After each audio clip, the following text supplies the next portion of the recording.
저의 친구인 이영궁 목사님은 목회하면서 이동 목욕차 운영을 하고 있습니다. 몇 해 전에 우리 나오미 반에서 함께 가서 봉사도 하고 섬겼던 거 제가 기억하고 있습니다. 이영궁 목사님이 쓴 책 중에 2010년에 쓴 꿈은 꿀 가치가 있다, 꿈은 꿀 가치가 있다라는 책을 썼어요. 그러면서 그 책자 속에 그 내용 중에 이원익 씨의 그분의 말을 인용하면서 꿈이라는 게 뭐냐, 꿈을 정의할 때 이 일이 전망이 얼마나 좋은가, 얼마나 많은 부와 명예를 가져다 줄 것인가 하는 얕은 생각이 아닌 내 인생을 걸어도 좋을 만큼 행복한 일인가에 답할 수 있는 것을 나는 꿈이라고 부르고 싶다. 내 인생을 걸어도 좋을 만큼 그것이 행복한 일인가에 답할 수 있을 때 나는 그것을 뭐라고 한다고요? 꿈이다. 여러분들의 꿈, 여러분의 비전은 무엇입니까? 내 인생을 걸어도 좋을 만큼 행복한 일인가? 그래서 이영궁 목사님은 그 주의 노인들을 이제 목욕시키기도 하고 늘 그 공동체라고 하는 그러한 꿈을 가지면서 사시는 분인데, 그분이 이분의 이원익 씨의 말을 인용해서 이렇게 또 표현을 했더라고요. 30년 전부터 꿈꿨던 이웃들과 함께하는 삶이 전망이 얼마나 좋은가, 얼마나 많은 부와 명예를 가져다 줄 것인가 하는 얕은 생각은 해본 적이 없다. 내 인생을 걸어도 좋을 만큼이 아니라 그냥 걸고 싶은 꿈이었다. 공동체들 또 그 노인들, 어르신네들을 도우면서 그가 내 인생을 걸어도 좋을 만큼 그 정도는 아닐지라도 그냥 걸고 싶은 꿈, 그들을 도우면서 함께 산다는 것이 얼마나 행복한가. 그래서 참 노인들을 돕고 목욕 사역을 하면서 아주 즐기면서 행복하게 목회하시는 그 친구를 옆에서 보면서 늘 개인적으로 참 감동이 되었습니다. 오늘 특별히 우리 스테반 집사, 여러분들이 잘 알고 있는 우리 스테반 집사, 그 당시 그 스테반 집사의 비전과 꿈이 무엇이었을까? 스테반 집사는 그가 꿈꿔왔던 것이 너무나 행복했기 때문에 자신이 돌에 맞아 순교하면서까지 그것을 즐김으로 순교에 임하게 되었는데, 스테반 집사는 어떤 사람이었는가 하는 것을 좀 같이 나누면서 여러분과 나에게 도전이 될 수 있기를 바랍니다. 첫째, 그 스테반 집사는 담대했다. 정말 그 시대에 담대했다라고 말씀을 드리고 싶습니다. 1절에 보니까 대제사장이 이르되 이것이 사실이냐? 지금 잡혀온 스테반 집사에게 묻기를 대제사장이 지금 묻습니다. 재판장에 찾아온 스테반 집사에게 묻습니다. 이것이 사실이냐? 네가 지금까지 이 주위에 있는 사람들에게 말하는 것이 사실이냐? 네가 전한 복음이 사실이냐? 하는 것을 대제사장이 묻고 있는 것입니다. 성경 오늘 본문 7장을 우리가 읽었는데요. 7장 2절부터 53절까지는 지금 스테반 집사가 대제사장 앞에서 자기가 지금까지 알고 있고 믿는 바를 확신 있게 증거하고 있습니다. 2절에 스테반이 이르되 여러분 부영들이여, 나이 드신 분들이 부영들인데 부영들이여 들으소서 하면서 아브라함에 대해서 또 야곱에 대해서, 요셉에 대해서, 모세에 대해서, 다윗에 대해서, 솔로몬에 대해서, 마지막 십자가에 달리신 예수님에 대해서 이 7장 거의 대부분을 그가 믿는 믿음의 사람에 대해서 진술하는, 증언하는 스테반 집사의 모습을 보게 됩니다. 당시 제사장과 바리새인들과 사두개인들이 스데반과 변론을 하게 되는데, 스테반 집사의 그 지혜와 그 성령으로 말함을 그들이 능히 당하지 못했다고 했습니다. 그러니까 사도행전 5장 17절에 그것이 시기를 하게 되었고, 그리고 사람들을 매수하여서 이 사람이 모세와 하나님을 모독하는 말을 들었다, 이렇게 말하도록 했고요. 또한 백성과 장로와 서기관들을 충동시켜서 스데반을 공회 법적에 데려갈 테니 거짓 증인을 하도록 했던 것입니다. 스데반은 이런 상황 속에서 어떻게 보면 저들이 살기가 등등하고 스데반을 죽이려고 이제 법정까지 데려갔던 저들 앞에서 자기가 그동안 믿고 있는 바, 지금 죽음 앞에서 담대히 자기의 신앙을 지금 선포하고 있는 것입니다.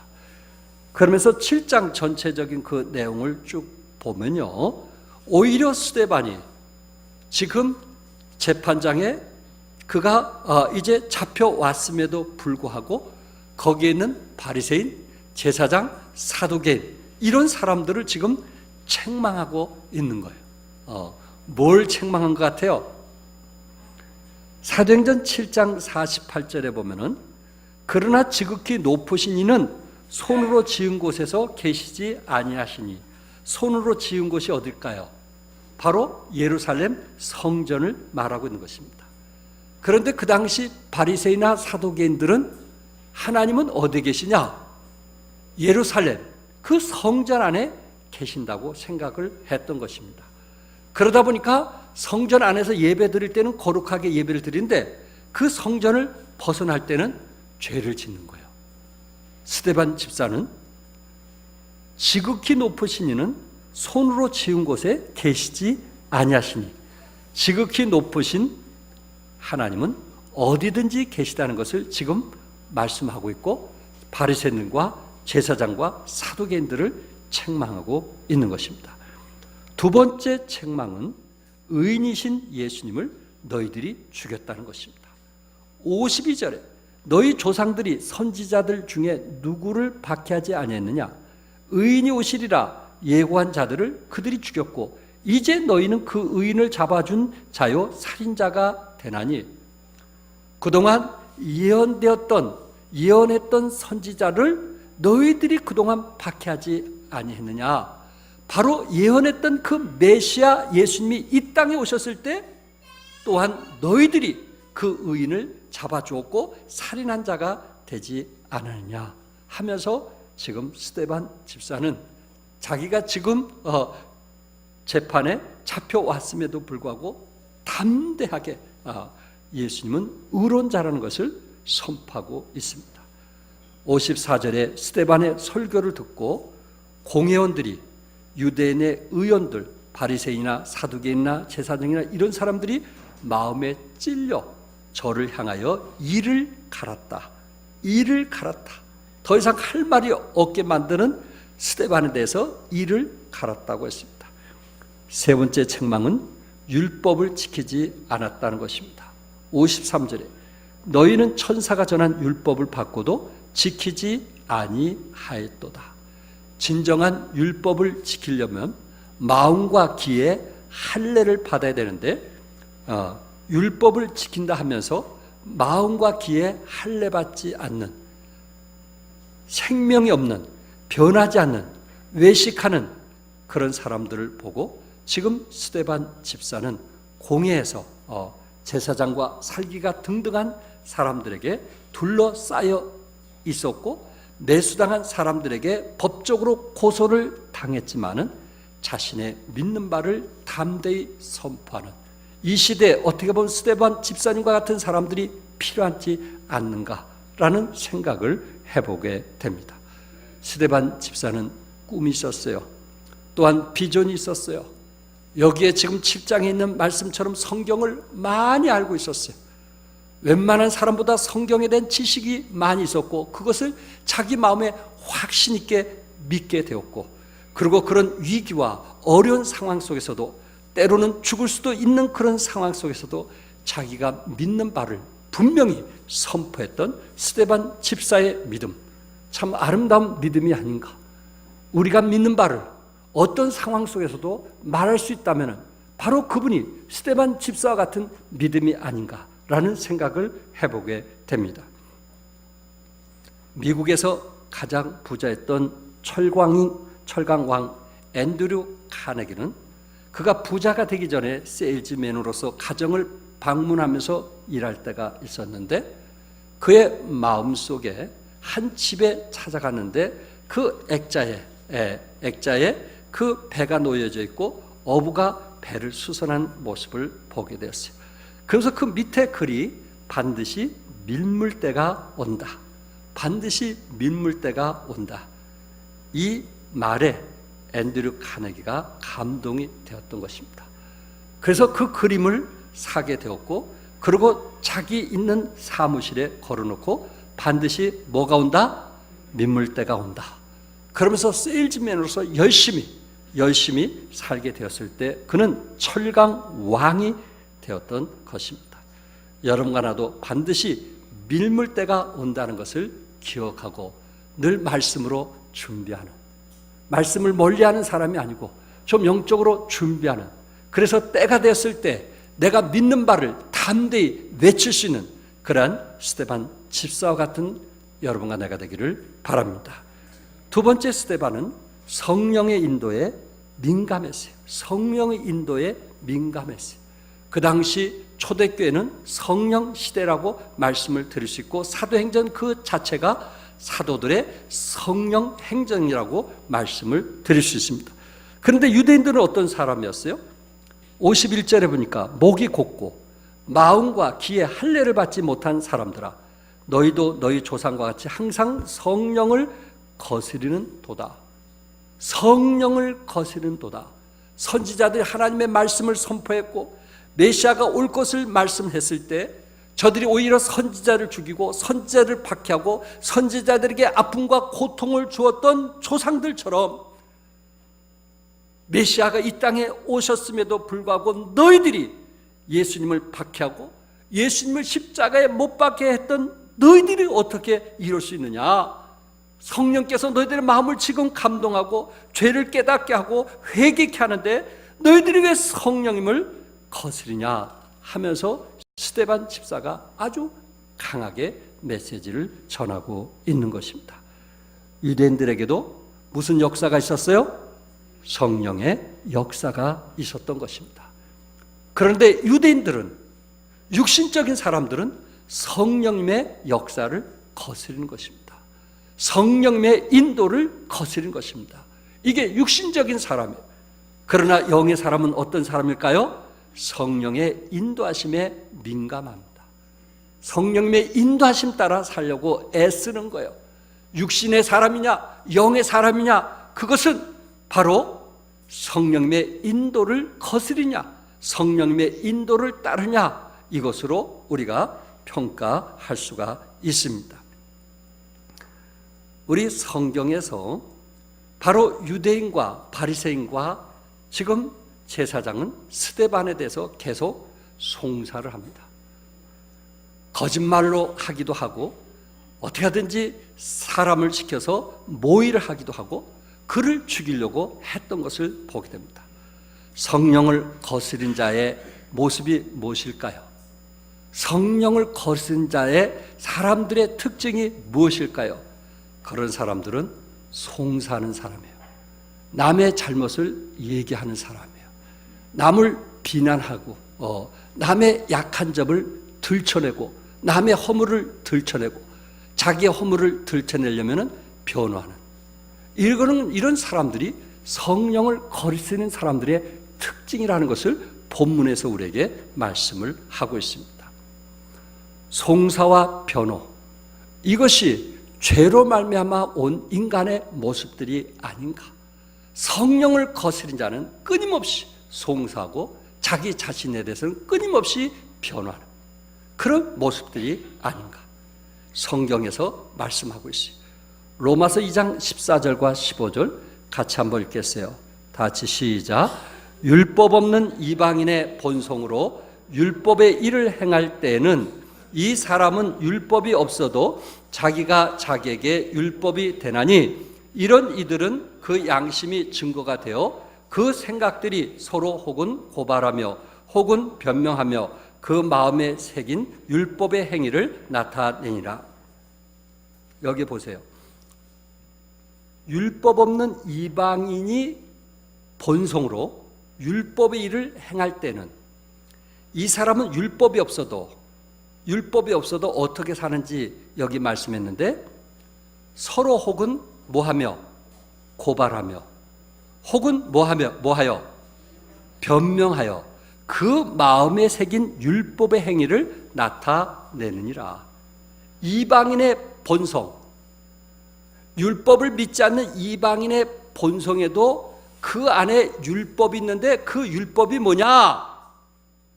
그것은 서로 고발하고 그리고 혹은 변명하는, 이것이 그 마음에 새긴 율법의 행위를 나타내니라. 믿지 않는 사람들 마음속에 새긴 율법의 행위가 무엇일까요? 스데반 집사에게 끊임없이 했던 것처럼 송사하고 자기 스스로는 변화하는 그런 모습이 아닌가. 송사하고 변화하고 송사하는, 이것이 죄성을 가진 인간의 모습이 아닌가. 김덕신 목사님이 그의 책자를 보니까 이 부분에 대해서는 이렇게 표현했어요. 부부에 대해서 이렇게 쉽게 이해하도록 표현을 했어요. 대부분 아내가 송사를 해요, 변호해요. 대부분 아내가 송사하죠. 그게 더 예쁘거든요. 남자가 송사하면 참 그것처럼 보기 싫은 게 없거든요. 아내가 대부분 송사요. 뭐 이렇고 저렇고 뭐 애보기도 힘들고 뭐하고 짜증을 확 내는 거예요. 그러니까 남편이 뭐라 그래요? 변호를 하는 거예요. 당신만 바쁘냐고, 나는 안 바쁘냐고, 돈 벌기 얼마나 힘들 줄 아냐고. 그 아내가 송사하면 남편이 뭐예요? 변호하는 거예요. 부부의 갈등이 뭘까요? 송사와 변호가 계속될 때 부부의 갈등은 계속되는 거예요. 그게 율법주의, 우리 마음속에 있는 율법의 행위란 말이에요. 율법의 행위, 성령의 행위가 아니고 무슨 행위? 율법의 행위. 그래서 항상 남편에 대해서 참소하는 사람, 남편의 하여튼 자기 마음에 들지 않는 것을 항상 말하는 사람, 그것이 참소자가 되는 거예요. 참소자. 그러면 남편은 어떻게 하든지 그런 갈등을 해결하기 위해서 변호합니다. 당신만 힘든지 아냐? 당신만 어려운지 아냐? 나도 힘들고 나도 어렵다, 나도 바쁘다 하면서 변호하면서 그 갈등은 평행선처럼 끝까지 가는, 그래서 그 가정이 불행해지는, 결국 그 가정이 불행해지는 그런 안타까움을 보게 되는 것입니다. 참소하고 변호하는, 이것이 오늘 본문에서 그 마음에 새긴 율법의 행위를 나타내느니라. 우리 마음에 새긴 율법, 이방인들까지, 율법을 전혀 모르는 이방인들까지도 그의 마음에 율법이 있는데 그것이 뭐냐? 그것은 고발하고 변명하는, 그것이 죄성을 가진 인간의 모습들이 아니겠는가? 그것이 죄성을 가진 부부들의 모습 속에서 나타나는 것이 아니겠는가? 율법의 행위, 누가 옳으냐 그르냐. 또한 개인적으로 직장생활하면서, 또한 사람과 그 대인 관계하면서 항상 자기는 변호하려고 하고 상대방은 뭐 하려고 하는? 송사하는. 저 사람은 이래서 못 써, 저 사람은 저래서 못 써. 그렇게 하면서 자기에 대해서 그런 질문이 오면 변호하는. 나는 이럴 수밖에 없었어, 그럴 수밖에 없어서 자신에 대해서는 항상 변하고 다른 사람에 대해서는 송사는, 이것이 죄로 말미암아 온 것이 아니겠는가? 율법의 행위는 딱 두 가지. 그게 뭐예요? 송사와 뭐예요? 변호. 율법의 행위는 송사와 변호, 그 두 가지예요. 율법의 열매가 뭐예요? 송사하고 변호하는 거예요. 그 가정이 어떻게 되겠어요?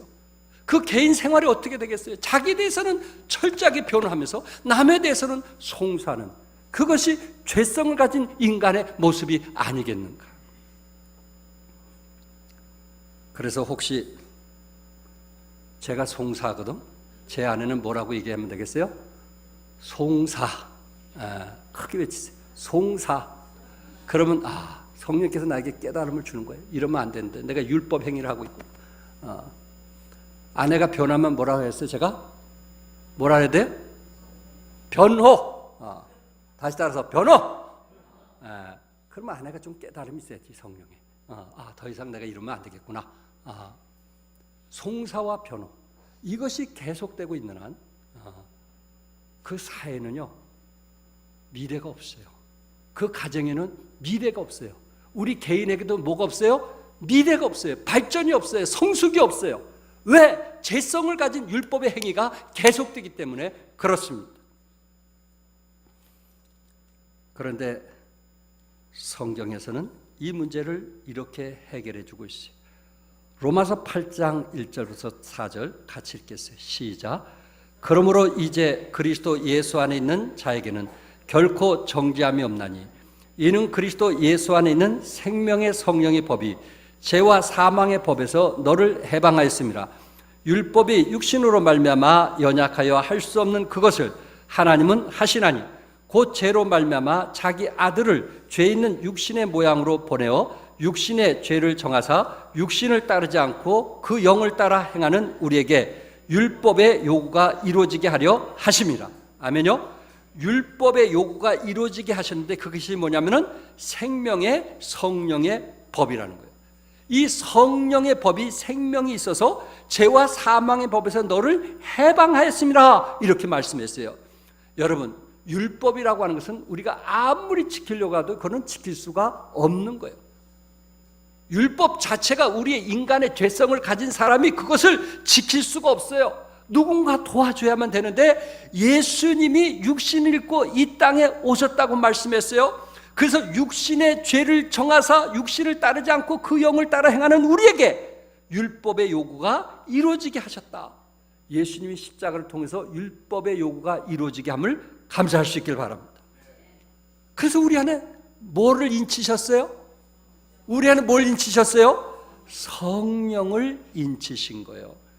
그래서 우리는 성령님의 인도하심 따라 살아야 되는 거예요. 송사하고 변화하는 그것이 우리의 모습이 아니고, 그래 나도 연약하고 나도 실수할 수 있다, 여보 미안해 잘못해서, 이렇게 말할 수 있는 성령님의 인도하심 따라 살아갈 수 있는 그런 가정, 그런 직장생활, 그런 개인 관계, 이렇다면 얼마나 아름답겠는가. 55절에 스데반이 성령이 충만하다고 했어요. 제사장이나 바리새인이나 사두개인들은 시기하여 사람들을 매수하여 이 사람이 모세와 하나님을 모독하는 말을 들었다, 이렇게 이야기도 했고, 백성과 장로와 서기관들을 충동시켜 거짓 증인을 세웠고, 저들은 끊임없이 스데반 집사를 송사하고 변호했지만은 스데반은 뭐가 충만하다고 했어요? 성령이 충만하다고 했습니다. 그래서 그는 이런 비난과 이런 고통과 이런 어려움 속에서도 성령님의 도우심을 의지하고 하나님을 바라봤던, 어떤 사람이 이럴 수 있는가? 생명의 성령의 법, 성령의 법, 생명의 성령의 법이 우리 안에 함께 하실 때, 구원받을 때, 거듭났을 때, 하늘의 시민권을 갖게 되었을 때 우리는 성령의 법을 따르게 되고, 성령의 법을 따르게 되는 사람은 성령께서 우리 마음을 주관하게 되고, 그런 사람들에게는 에베소 4장처럼 친절하게 대하고 불쌍히 여기고 하나님이 그리스도 안에서 용산같이 용서하는 마음을 품게 되는 것입니다. 이게 성령의 열매 아니겠어요? 이렇게 살아가는 사람이 성령의 인도하심 따라 살아가는 사람이 아니겠느냐 하는 거예요. 누가 옳으냐 그르냐 그것을 논하기 전에 서로 간에 용서하고, 서로 간에 사랑하고, 서로 간에 친절하게 대하고, 서로 간에 불쌍히 여기는 그것이 성령의 인도하심 따라 살아가는 열매들이 아니겠느냐 하는 거예요. 그러므로 여러분과 나는 송사나 변호하는 그런 그리스도인이 아니고, 에베소 4장이 말씀한 것처럼 서로 친절하게 대하고 그리고 좀 그분에 대해서 좀 불쌍히 여기는 마음을 갖고, 또한 하나님이 그리스도 안에서 용서하신 같이 우리도 용서하는 마음을 품으면서 살아가는 여러분과 내가 되기를 바랍니다. 세 번째, 스데반은 하나님을 바라봤어요. 이런 죽음 앞에서 누구를 바라봤어요? 하나님을 바라봤어요. 스데반이 성령 충만하여 하늘을 우러러 주목하여 하나님의 영광과 및 예수께서 하나님 우편에 서신 것을 보고 말하되 보라, 하늘이 열리고 인자가 하나님 우편에 서신 것을 보노라. 인자가 어디에? 하나님 우편에 서신 것을 보노라. 성령 충만하게 될 때 우리는 스데반처럼 어디를 바라볼 수 있어요? 하늘을 바라볼 수 있습니다. 그곳에 인자가 하나님 우편에 서신 것을 보았다고 했어요. 스데반은 지금 재판관에게 재판을 받고 있는 거예요. 대제사장인 재판관에게 재판을 받고 있는 거예요. 그러나 그가 믿는 바를 분명하게 확신 있게 그는 메시지를 선포하면서 진정한 대제사장이요 진정한 재판관신 하늘 보좌의 우편에 계신 인자를 바라보았다고 성경은 말씀을 하고 있습니다. 시편 기자는 내 영혼아 네가 어찌하여 낙심하며 어찌하여 내 속에서 불안해하는가. 너는 하나님께 소망을 두라. 그가 나타나 도우심으로 말미암아 내가 여전히 찬송하리로다. 시편 기자는 누구를 바라봤어요? 하나님을 바라봤어요. 우리 자신만 바라보면 실망하고 절망하고 낙심할 수밖에 없어요. 더 이상 버티고 이길 수가 없어요. 그러나 우리가 하나님을 바라볼 때 우리의 상태가 어떠하든 우리는 딛고 일어날 수 있는 힘을 갖게 되는 것입니다. 그 시편 42편의 기자는 누구 자손이 한 거예요? 고라 자손이 기자였어요. 고라 자손.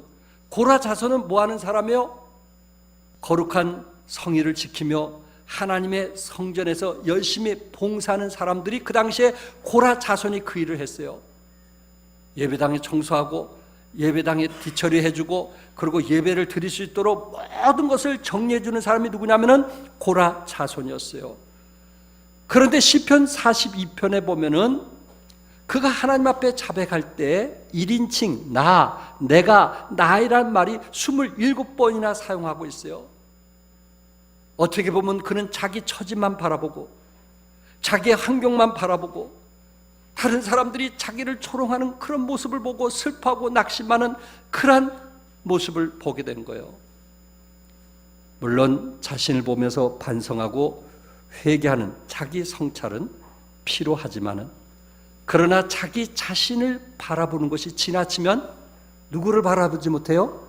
하나님을 바라보지 못하게 돼요. 그리고 계속 절망하고 실망하고 낙심하고 포기하게 되는 거예요. 여러분과 나에게 어떤 일이 있다 할지라도 누구를 바라보자고요? 하나님을 바라보는. 스데반은 지금 돌로 죽음을 당하면서까지 순교하면서까지 하나님을 바라보았던, 여러분 돌이 던진 모습을 보면서 하나님을 바라본다는 건요 결코 쉬운 일은 아니에요. 동영상에 아프리카에서 이 목사님과 성도들을 말이요, 이슬람교를 믿는 사람들이 산속으로 데려가가지고 장작들을 거기다 놓아가지고 불을 피우면서 그 사람들을 집어넣고 태우는 것을 얼마 전에 제가 동영상으로 봤어요. 제가 더 이상 볼 수가 없어서 그걸 껐어요. 볼 수가 없어서 껐어요. 세상에 우리가 사는 이 시대에 이런 일이 있다니. 2000년 전에 로마에서 하는 일이 지금 우리가 사는 시대에도 있다니 눈물이 나더라니까. 목사가 무슨 죄가 있다고, 성도들이 무슨 죄가 있다고. 그래서 거기서 불이 뜨거워서 뛰쳐나오면 또 때려가지고 또 집어넣고 또 때려서 집어넣는 것을 반복해서 나온 것을 누가 동영상에 찍어서 제가 그걸 봤어요. 쉬운 일이 아니죠. 스데반 집사가 돌에 맞아 죽는 거 한번 묵상해 보세요. 그게 그냥 지나갈 일이 아니잖아요. 그의 믿음이 어떠했으면, 그가 하나님을 얼마나 사랑했으면, 그가 우선순위로 하나님을 얼마나 붙들었으면 이렇게 살 수 있겠는가? 우리는 작은 일에 예배조차도 포기하고, 작은 일에 하나님 이름을 드러내기도 싫어하고, 어떤 상사와 만났을 때 기도하는 것도 두려워하는 경우들이 있는데 얼마나 무서워.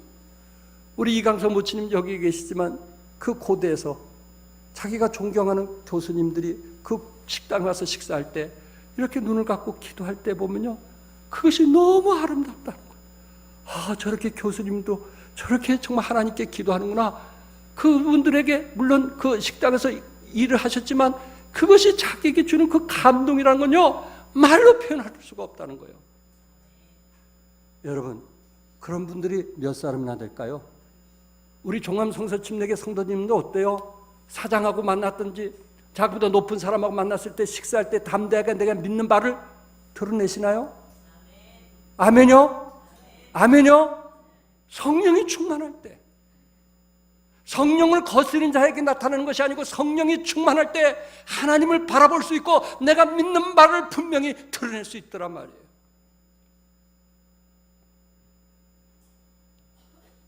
미국 최고의 텔레비전 프로그램 제작자 스콰이어 너시렐이라고 하는 사람이 쓴 하나님이 당신에게 윙크할 때라는 책이 있어요. 윙크할 때. 여러분 한번 생각해 보세요. 그 책 제목만 봐도 은혜가 되지 않나요? 하나님이 당신에게 윙크할 때. 그래서 이분이 그 요셉과 같은 그런 삶, 어려움 속에서 하나님을 바라보고 딛고 이겨낸 사람, 스데반 집사처럼 이런 어려움 중에도 하나님을 바라보고 승리한 이런 그리스도인들 가운데 그런 사람들의 이야기를 모아서 책을 만든 사람이에요. 그래서 이분이 제목을 질 때 뭐를 할까? 하나님이 당신에게 뭐 할 때? 윙크할 때. 여러분 부모들이 자식들에게 때때로 윙크할 때가 있잖아요. 혹시 그런 경험 해봤나요? 여러분 연애할 때 윙크 해보지 않았나요? 너무나 사랑스러운 사람에게 윙크할 때 마음을 표현하는 거예요. 너무나 사랑스럽다는, 나는 당신 없이는 살 수 없다는 거예요. 자식들에게 윙크할 때, 너 오늘 하루 힘들지만 잘 살아다오, 힘내라, 용기 내라, 내가 있으니 걱정하지 말라. 그 윙크 속에 부모가 하고자 하는 말이 거기에 담겨져 있잖아요. 지금 누가 윙크할 때? 누가 윙크할 때? 하나님이 우리에게 윙크를 하는 거예요. 윙크하는 거예요. 때로 힘들고 지쳐있고, 때로 내려놓고 싶고, 그럴 때 우리 하나님께서 바라보면서, 욥을 바라보면서, 욥아 주저앉지 말라, 포기하지 말라, 일어서라. 달님이 윙크한 것처럼 달을 만드신 하나님께서 우리를 윙크하고 계시는 거예요. 힘내라고, 용기 내라고, 다시 한번 일어나라고. 얼마나 감사한지. 하나님의 윙크를 받아보셨어요? 네, 아멘. 하나님 윙크 받아보셨어요? 하나님이 여러분에게 힘들고 지쳐있는 사람에게 지금도 윙크를 하시는 거예요. 힘내라고, 용기 내라고. 너는 내 자녀 아니냐? 내가 너를 지금 붙들고 있으니 걱정하지 말라고 얘기를 하는 거예요. 제가 좋아하는 찬송, 괴로울 때 주님의 얼굴 보라. 괴로울 때 주님의 얼굴 보라. 평화의 주님 바라보아라. 세상에서 시달린 친구들아, 위로의 주님 바라보아라. 눈을 들어 주를 보라. 내 모든 염려 주께 맡겨라. 슬플 때에 주님의 얼굴 보라. 사랑의 주님 안식 주리라. 우리 2절 같이 힘이 없고 내 마음 연약할 때 함께 찬송하겠어요. 힘이 없고.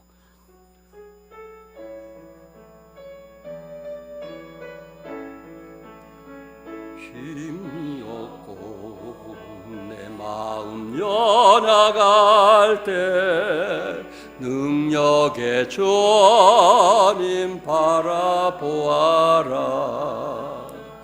주님 시름이 나는 힘 주시고 늘 주시리라. 눈을 들어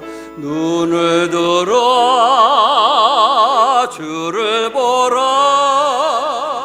내 모든 여 주께 맡겨라.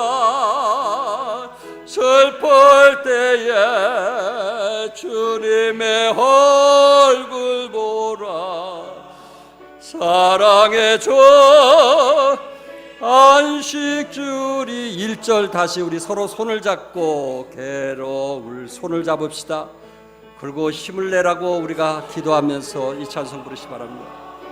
평화의 주님 바라보아라. 옆 사람 손을 꼭 잡아주세요. 세상에서 시달린 친구들아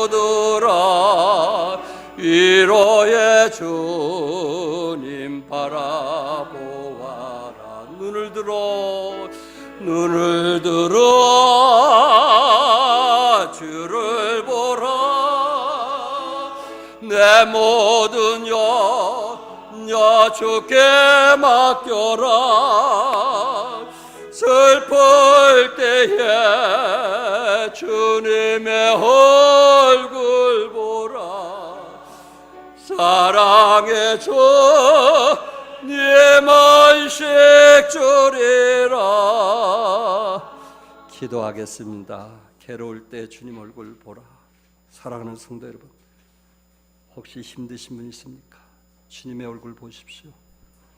슬픔이 있습니까? 주님의 얼굴 보십시오. 이 시간에 성령이 인도하신 대로 우리 함께 기도할 시간 갖겠습니다.